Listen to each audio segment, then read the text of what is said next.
Well, I got these engines out for a 4th of July run. We had some friends and family over for a party, so I got them out of the barn and let them run for the better part of the day.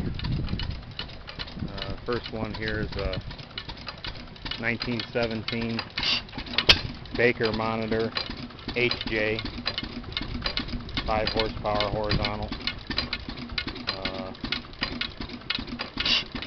See a lot more vertical monitors than you do horizontal monitors, but they're out there.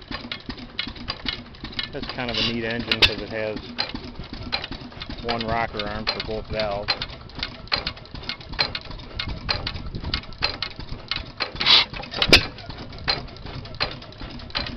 It's battery and buzz coil ignition that's inside that box.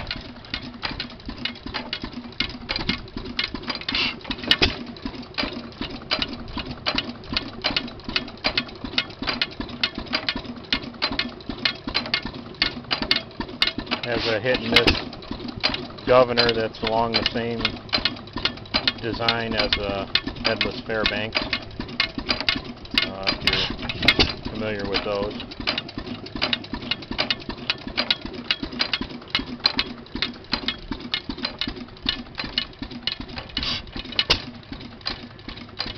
The only thing that's missing on this engine is the crank fender. I've got the plans to make one, just haven't taken the time to do it yet.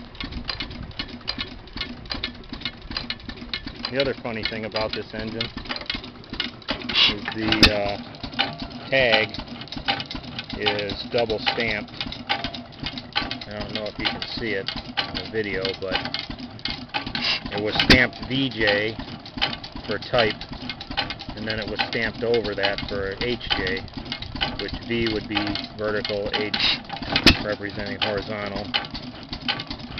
And the serial number on the tag, it was stamped first 16423, then it was stamped 16023, and the actual number stamped on the engine is 16025. So nothing matches up. Maybe this engine was built on a Friday or a Monday. Who knows?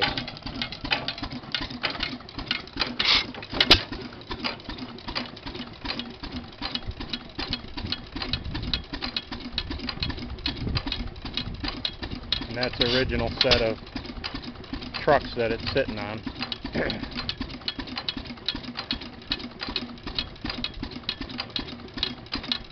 And the other engine over here, this is a 1916 International Harvester Mogul, 6 horsepower, throttle governed side shaft engine.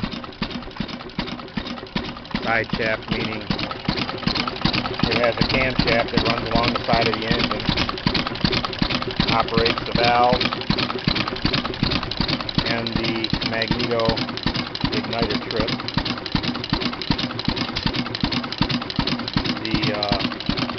The rear end of the side shaft operates the fuel pump and the mechanical oiler. The mechanical oiler feeds the cylinder and the 2 main bearings.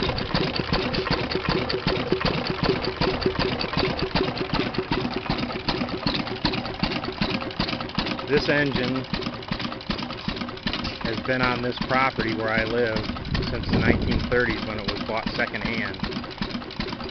The piece of property that I live on was part of this farm, and I bought it from the original owner. So it has quite a history here. They used it in the 50s to pump irrigation water out of numerous wells on the property here. We used to run a big Myers bulldozer pump. Unfortunately, I wasn't able to secure the pump, and I don't know what's going to happen to it.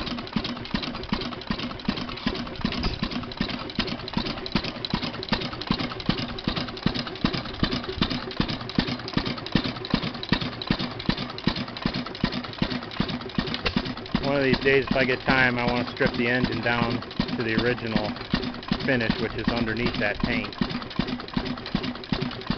I have a brand new fuel tank for it. This tank here was made up at some time, welded up out of a piece of pipe.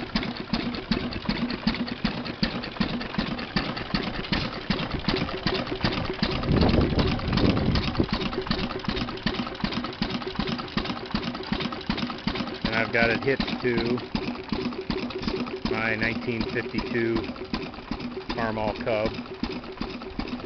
Pretty nice original tractor. I got it up near Jamestown, New York a few years ago.